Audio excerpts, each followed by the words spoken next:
Hey guys, what is up? Maniac 1313 here. I remember that from the last video. Yeah. Okay. Actually, I find that kind of cool. I should do that. Yeah, okay, let's do that. Anyways, today is my extra day. So basically I can do whatever video I want, and tomorrow is my review day. And I thought since that's the order what I'm doing right now, I'm going to do a review today and tomorrow, because there are two series I really want to do, and I don't want to wait till next week to do the second one, because they're really closely related. And I already read them both, so anyways, now first one, the one that I'm doing today is Percy Jackson and Olympians. Tomorrow is Heroes of Olympus, and I'm pretty sure he's not making any more books in it, but because it seemed like he made the finale already, considering the whole concept of it and all that, and how it's like over with. So anyways, today I'm doing Percy Jackson and Olympians, series review, not just book.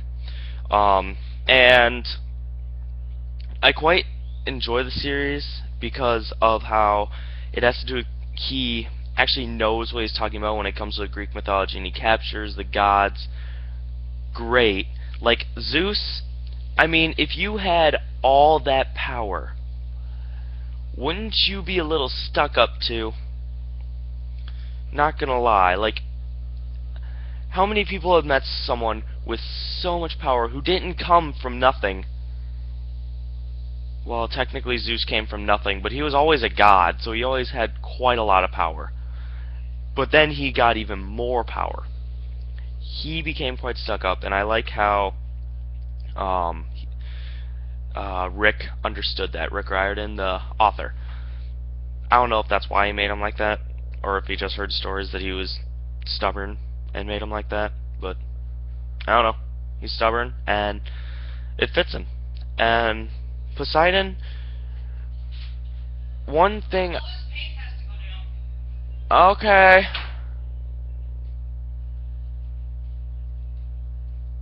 Whatever. Okay, well, it doesn't matter. But Poseidon, yeah, I don't know too much about that one. He made Poseidon seem so nice, and I haven't seen a single one where he was a single part of the book where he was truly in his raging mode, except for when he was fighting. And come on, Poseidon has raging modes more than when he was just fighting or mad at his brother. So I think you should have put that in a little more, considering he's like the oceans, and the oceans change a lot. He literally is just like the oceans. The oceans change from raging to calm, like that. And I haven't seen Poseidon do that. So I think that was one thing. And I'm trying to think of things that are bad as well as good in these series, because I love Percy Jackson more than any other series I have ever read and probably ever will read. So it's really hard for me to come up with things I don't like about it. So I'm trying really hard here, because a review is supposed to be good and bad things. But I guess more good than bad would be good. Would be great. And okay, let's go to Percy. He's a son of Poseidon, and he becomes friends with Annabeth and Grover, and in the first book, The Lightning Thief, he is trying to prove his innocence when it comes to stealing the lightning bolt.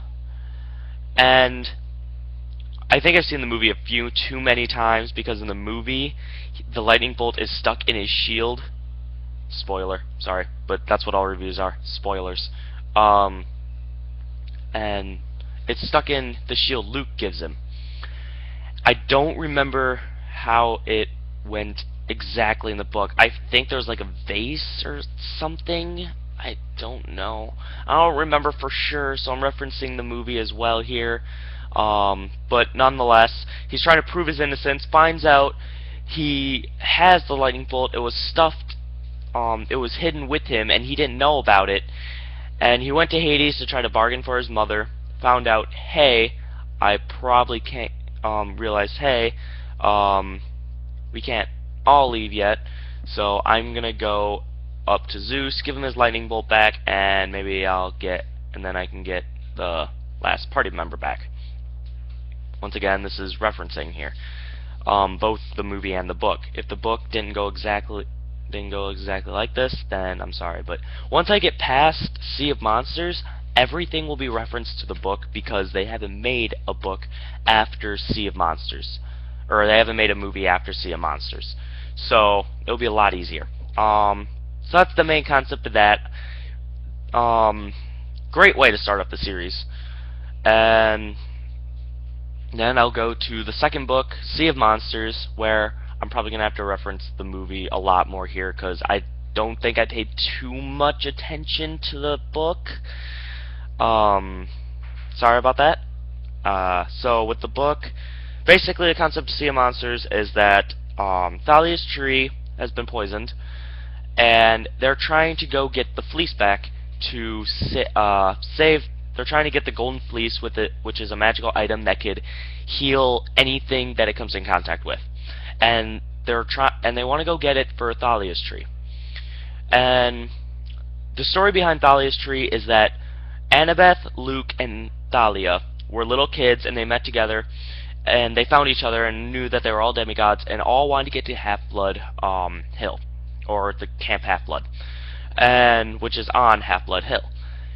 And they were trying to run away from monsters and get there, and Luke and Annabeth made it, and Thalia, they're being chased, so the only way for Luke and Annabeth to make it is for her to stay back and try to hold off the monsters. Well, she got killed by almost killed by the monsters, and her father Zeus felt sorry pitied her, and turned her into a tree. Well, actually, not really turned her into a tree, connected her with a tree, and made that tree reinforce the shield protecting Camp Half-Blood. And so that was the story behind that. And they're trying to go get the fleece to save Thalia's tree. And once again, review spoiler, at the end, they get the fleece, they fight Luke, fight so many things, and finally get the fleece back and save Thalia's tree, but it's a little more powerful than they thought. And Thalia comes back as her regular self out of the tree, and she doesn't remember anything that happened while she was still a tree. At least I don't think she does. She didn't mention anything involving remembering that. And then and also in that book, Percy meets his half-brother Tyson from his father's side. So Poseidon actually fell in love with a Cyclops and gave birth to Tyson, who I think the proper name for him is Sea Nymph. And yeah, so that happens. And he didn't actually know in the movie. He meets him at Half-Blood, Camp Half-Blood, but in the book, which I like a lot more, how he meets up with him, he's actually concealed by the mist, to where it looks like he has two eyes, not just one, and he goes to school with Percy during the summer, and he is very childish. Percy's family brought him in. Percy and his mother brought him in because of how he lived on the streets, basically. They brought him in, helped him out, and he is a really big kid, considering he's a half Cyclops. And he's really childish, and Percy tries his best to take care of him. And later on, as in every book in the Percy Jackson Olympian series, he gets stopped in the middle, towards the end of the school year, by monsters. Tyson helps him. The mist is still concealing him, so even though Annabeth doesn't like Cyclopses, considering Cyclopses are the ones that hurt Thalia, and so she helps him anyways, considering he's Percy's friend. But she knows he's a Cyclops. Percy doesn't. When Percy finds out, he is completely shocked, a little wanting to stay away, but still friends. And that's how they met. Anyways, the next book, which I believe is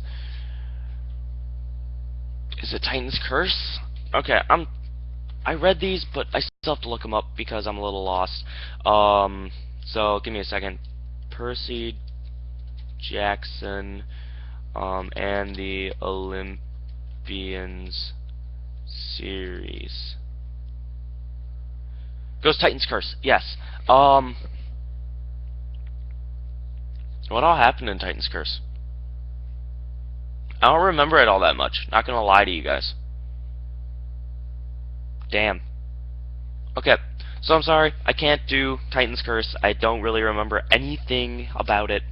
I can do Battle Labyrinth though, because I know a little bit about it. I'm sorry, once I got to Heroes of Olympus, I didn't remember a whole lot involving those two, or the last three of Percy Jackson and Olympians, so I'm trying my best here, but I'm probably gonna either get something wrong or completely miss a whole lot, as I did with Titan's Curse, because I don't remember it.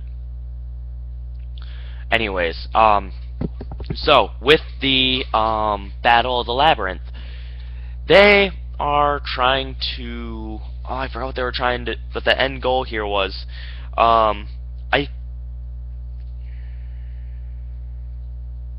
know what, let's screw it. Anyways, as you can tell by the Battle of the Labyrinth part, they're in the labyrinth for like the majority of it. I think they're trying, towards the end, they're protecting Camp Half-Blood, but they go through the labyrinth, and they come out in all different sorts of places. Like, one, they came out in, Alcatraz.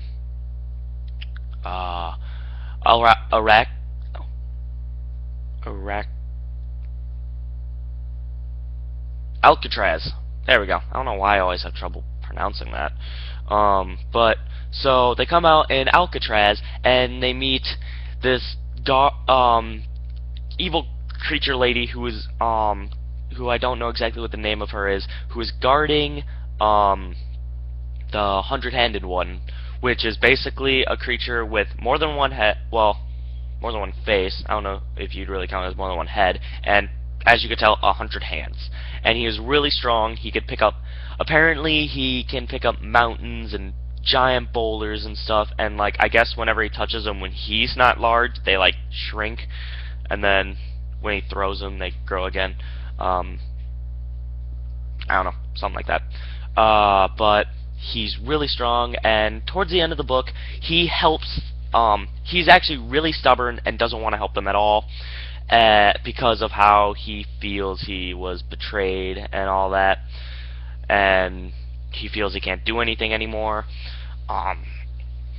But they eventually unlock his cage, defeat the lady who was guarding him, and walk away, saying if he wants to leave he can, but he doesn't have to. They're not going to force him, as if they could. But Tyson is in love with the 100-handed one. He's obsessed with him. And then it goes to they go to this battle arena where Percy has to fight this one guy who thinks, or who wants to become one of Luke's servants. Well, technically it would be I don't know why I'm having so much trouble right now. Maybe because I've never talked this much about it.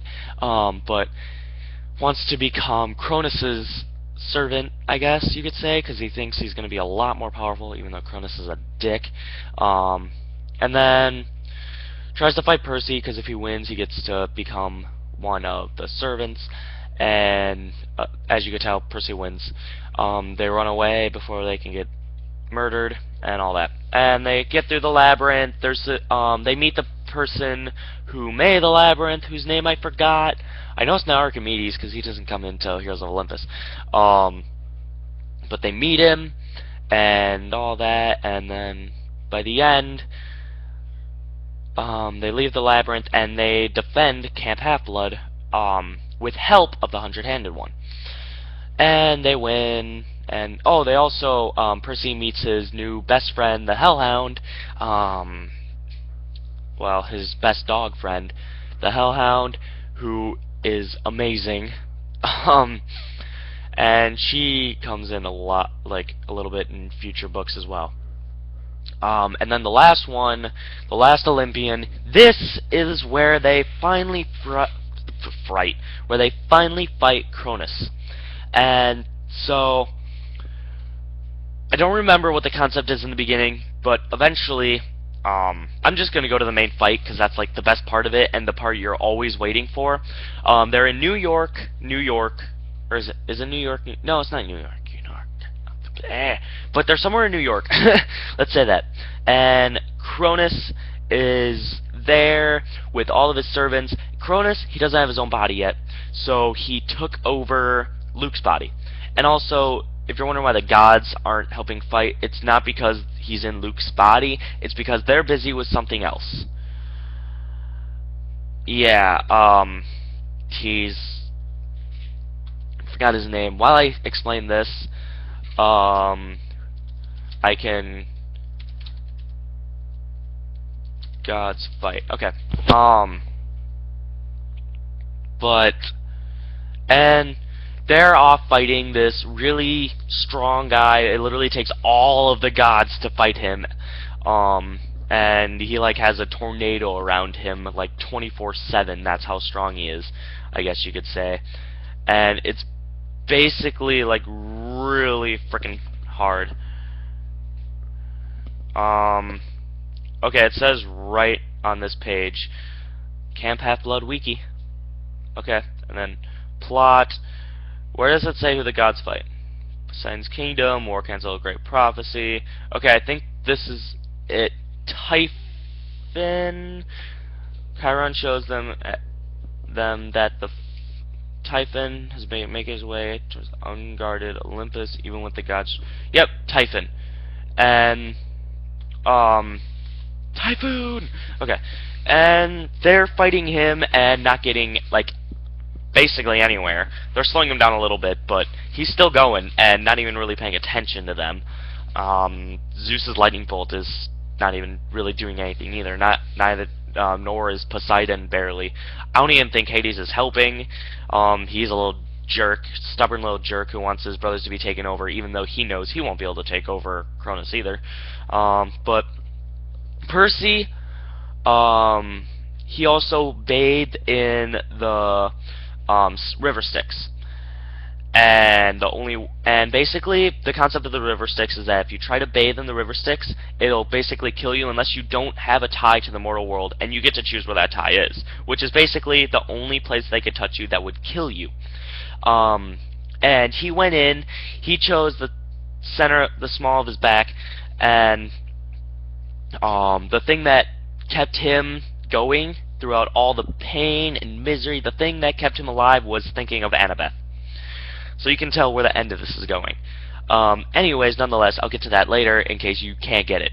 That was actually my second favorite part of this book, considering I kind of love these kind of things.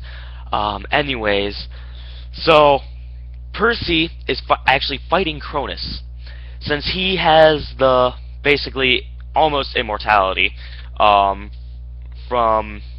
the river Styx.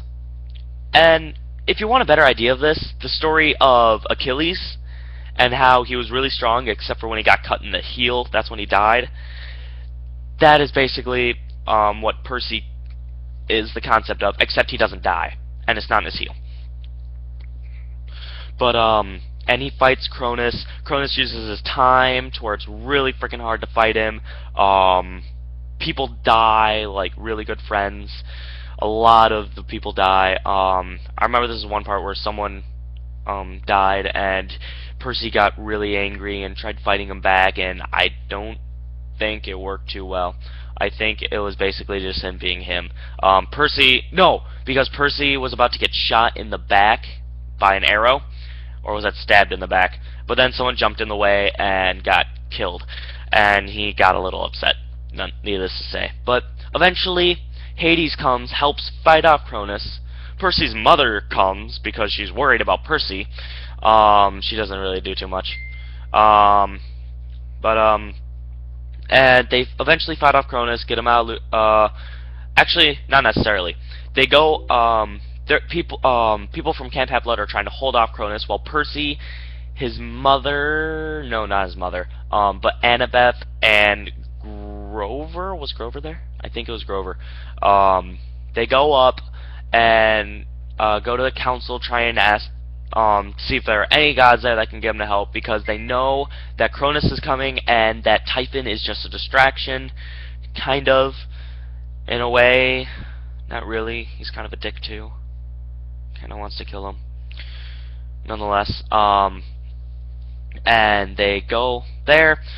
I repeat myself a lot. I'm sorry, but I keep getting off track, and I have to get back on track. Nonetheless, okay. So they go there, and they find Hermes there, along with the goddess of the.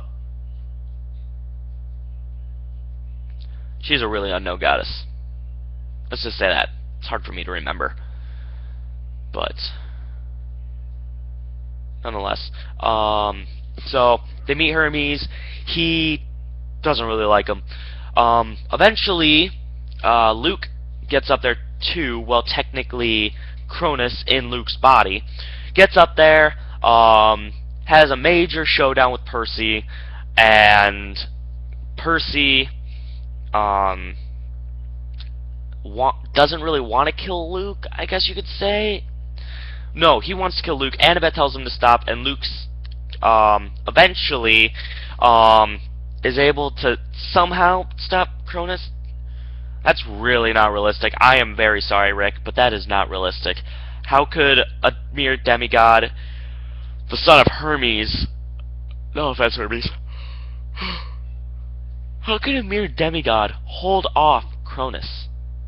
Now, if I'm missing something in here that helps him hold off Cronus, like maybe he got a help from a god, a potion. If I'm forgetting one of these, I'm sorry, but judging by what I do remember, he just simply doesn't want to kill them, feels really bad for what he's been doing, and somehow fights off Cronus's strength.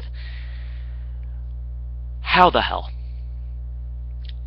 Whatever. Anyways, so eventually he realizes the only way he's going to be able to get rid of Cronus is if he dies and he kills himself, stabs himself. And eventually the gods come back. They offer so many things to thank him. They offer, I forgot what they offered to Annabeth and Grover, but Percy, they offered to make him a god. He turned it down. What the hell, Percy?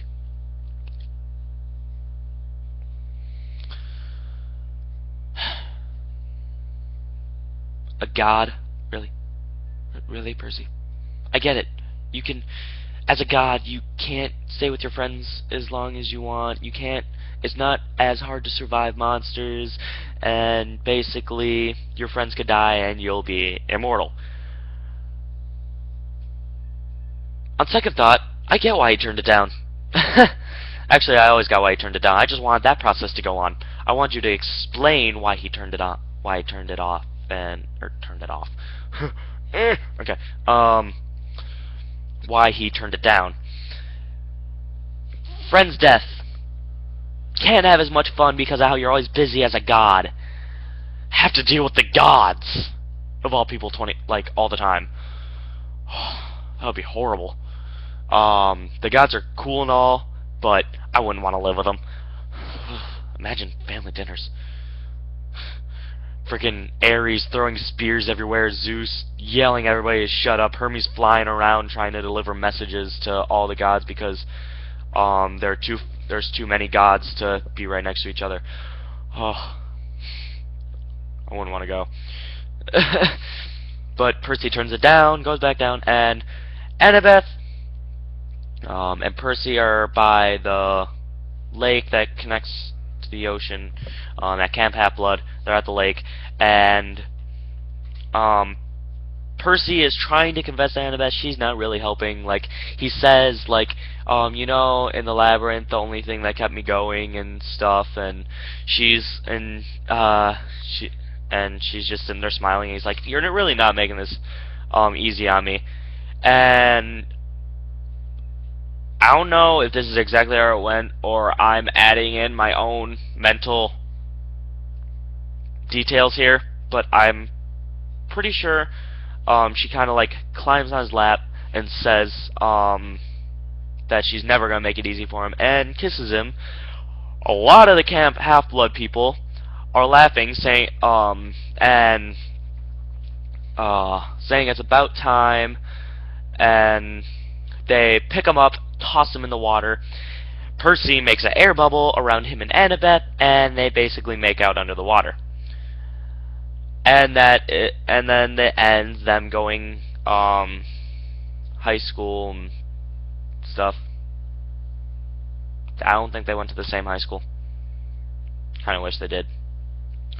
Nonetheless, that is about where this episode will end, with the review on Percy Jackson and the Olympians. Tomorrow I will be uploading a video on Heroes of Olympus, which I know a little more about considering it's newer, but I'm still probably going to get a little lost here. But I will try my best. Anyways, as I say at the end of every video, see you later guys, see you next time.